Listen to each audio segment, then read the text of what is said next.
Okay, vlog lang ako, no, extra.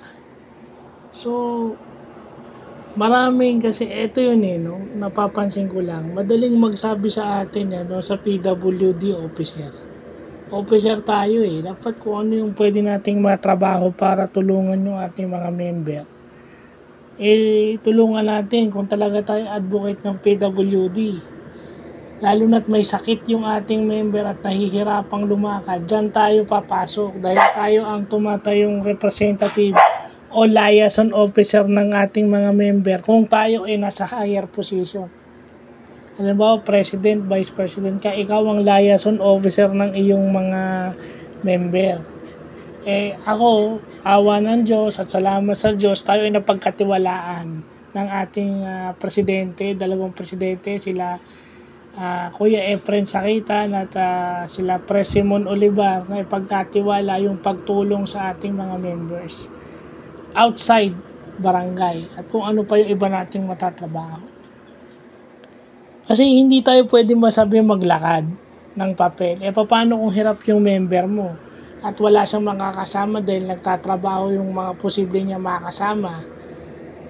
Siyempre, kung yung makakasama niya is yung magsisilbing breadwinner, paano yun?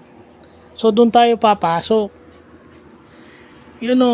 Being an officer of the PWD is dapat alam mo rin yung sitwasyon ng member mo. Kaya nga dapat meron kang anecdotal profile. Nakalagay doon kung sino yung kasama sa bahay, yung pwedeng sa kanya. Kasi doon ka papasok kung ano yung matutulungan mo.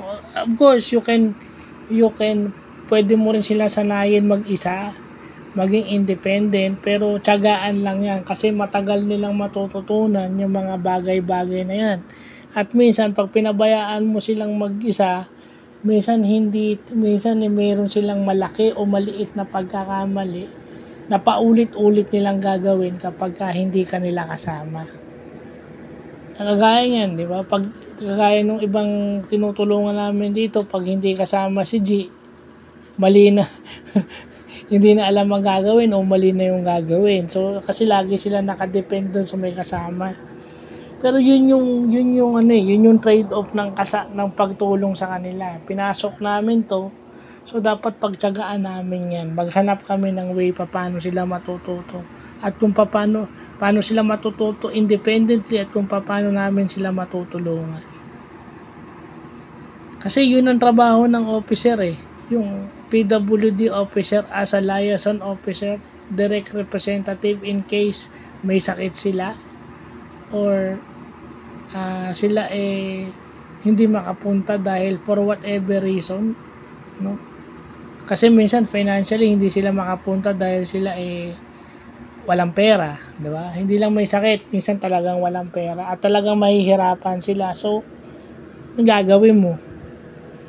Kasi ang kapansanan naman is iba-iba ang iba-iba ang outlook, iba-iba ang treatment. Hindi porket nakita nyo pwede tong kagaya ko, di ba? Hindi naman ako pwedeng porket nakakita kayo ng PWD may tungkod, akala nyo lahat ng PWD pwede magtungkod. Yung wheelchair na demotor, yung motorized wheelchair, akala nyo lahat ng PWD pwede ganun. Depende sa kapansanan yan. At saka hindi nyo pwede sasabihin na practice, ganyan. Iba-iba ang treatment ng disability na nilalabanan naming mga PWDs. At kung officer kayo, expected nyo, kahit ano pa yung disability nyo, expected kayo to go the extra mile. Yung mas marami kayong gagawin kasi you are put in that position for that alone. Tulungan yung ibang members nyo. Diba minsan, gabing-gabi na, magme-message lang sa inyo, mangungulit lang kasi parang nakakita sila ng kaibigan sa inyo, kasama yan. Yung minsan gagaan ng loob nila sa inyo na minsan pahinga nyo na lang, nagme-message pa, hingahan kayo ng sama ng loob. Pero yun din dapat ang maintindihan nating mga PWDs. Dapat kung kailangan na nating mag-seek ng professional help, halimbawa sa psychiatrist sa psychologist, mag-seek na tayo. Kaya nga yan ang binabala ko rito sa Molino to makahanap ng psychologist at saka psychiatrist na pwedeng tumingin sa mental health naming mga PWD dito sa Molino to.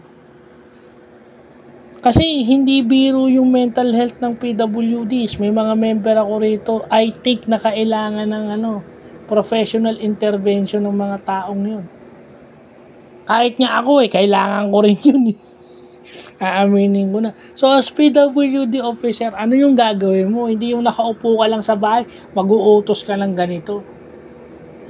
And the barangay captain, the barangay chairman, and all of the barangay expected you to do your job. Inaasahan na ng barangay sa iyo yan. Pinasok mo yung pagiging officer, tumakbo ka, siguro naman hindi ka naman napilitan tumakbo lang. Kasi kung napipilitan ka lang, pwede ka naman mag-resign, di ba? So, yun lang po.